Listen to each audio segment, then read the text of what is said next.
दोस्तों, क्या आपने सोचा है कि भारत को 500 करोड़ का भारी नुकसान कैसे हुआ?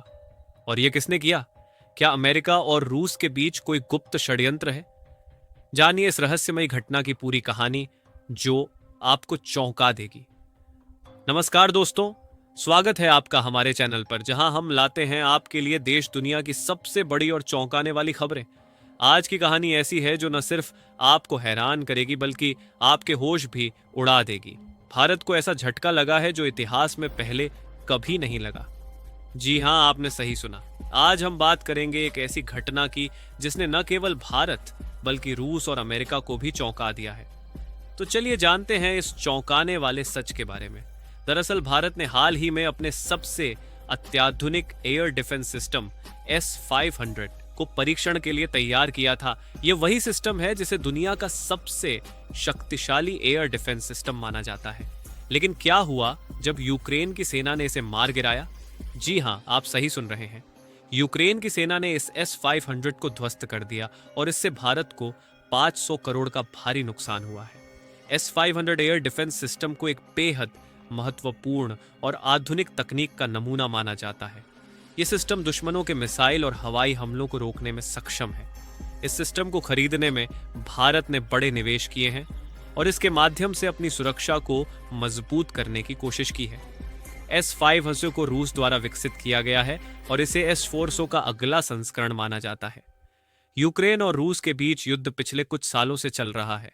इस युद्ध में यूक्रेन ने अपनी साहसिकता और रण कौशल का परिचय दिया है। यूक्रेन की सेना ने पुराने और साधारण हथियारों का उपयोग करके रूस के आधुनिक हथियारों को चुनौती दी है।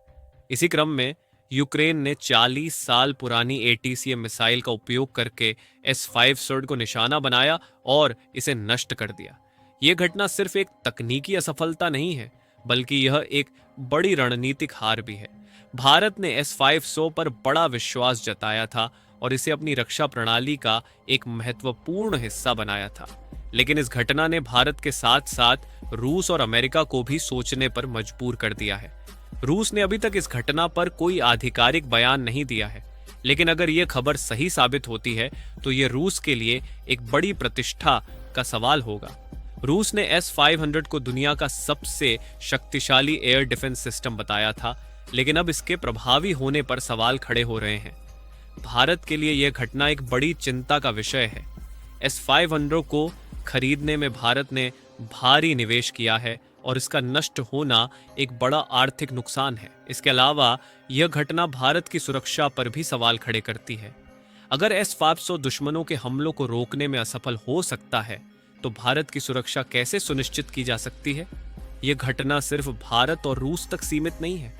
अमेरिका भी इस घटना पर नजर बनाए हुए है। अमेरिका ने यूक्रेन को ATCM मिसाइलें दी थीं और ये मिसाइलें रूस के आधुनिक एयर डिफेंस सिस्टम को नष्ट करने में सक्षम साबित हुई हैं। यह अमेरिका के लिए एक रणनीतिक सफलता है, लेकिन यह भी दिखाता है कि आधुनिक हथियारों के बावजूद युद्ध की सफलता अंततः सैनिकों के साहस और रणकौशल पर निर्भर करती है। इसी बीच रूस के राष्ट्रपति पुतिन ने पाकिस्तान को रूस से भारत तक बन रहे international north south transport corridor INSTC से जुड़ने का निमंत्रण दिया है। यह कॉरिडोर रूस के सेंट पीटर्सबर्ग से भारत तक वाया ईरान बनाया जा रहा है। पाकिस्तान के इस कॉरिडोर में शामिल होने से भारत के लिए कई समस्याएं उत्पन्न हो सकती हैं। अगर पाकिस्तान इस कॉरिडोर का हिस्सा बनता है तो वह बीच में टैक्स लेगा और भविष्य में अगर भारत और पाकिस्तान के रिश्ते खराब हुए तो इसका सीधा असर भारत के व्यापार पर पड़ेगा। ये कॉरिडोर पाकिस्तान के व्यापार को बढ़ावा देगा और यूरोप तक पहुंचने में उसे मदद करेगा। भारत के लिए यह एक बड़ी चुनौती है। अगर पाकिस्तान इस कॉरिडोर का हिस्सा बनता है तो यह भारत की सुरक्षा और आर्थिक हितों के लिए खतरा हो सकता है। भारत को इस मामले में रणनीतिक तरीके से सोचने और कदम उठाने की जरूरत है। यह घटना दिखाती है कि आधुनिक युद्ध में सिर्फ हथियारों की शक्ति ही महत्वपूर्ण नहीं होती, बल्कि सैनिकों का साहस और रणनीति भी महत्वपूर्ण होते हैं। यूक्रेन ने अपने साहस और रणनीति के बल पर रूस के अत्याधुनिक हथियारों को चुनौती दी है। यह घटना उन सभी देशों के लिए एक सबक है जो सिर्फ हथियारों पर निर्भर रहते हैं।